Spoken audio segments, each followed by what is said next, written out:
Hello everyone. Welcome to our class of Python for learning app development. This is a beginner-friendly class.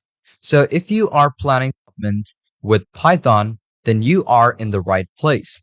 Because in this class, we will cover everything to get you started with Python app development. Let's take a look what you will learn from this class. Introduction to app development with Python, creating labels and text sizes, creating buttons in material design, building calculator app structure, building functionality for calculator app, designing calculator with CSS, image editor application using Pillow, making weather app with Python part 1 and part 2, development of web application part 1, part 2, and also part 3. And then the last thing or the last application which we made is an SQL expense tracker.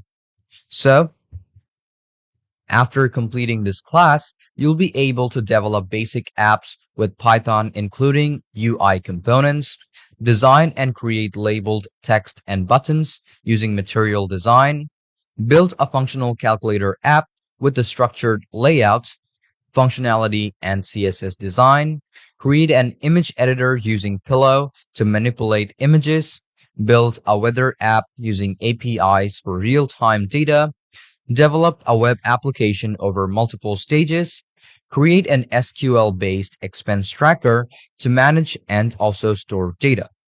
This is a project-based class, so during learning, you'll have class project. So what you have learned, you'll be able to participate in class project and you can practice while you are learning. You will have supporting resources in this class, so it will be easier for you to learn. During learning, if you face any issue or if you have any question, then feel free to ask me. I'm always there for you to help you out. So let's start learning Python for app development together.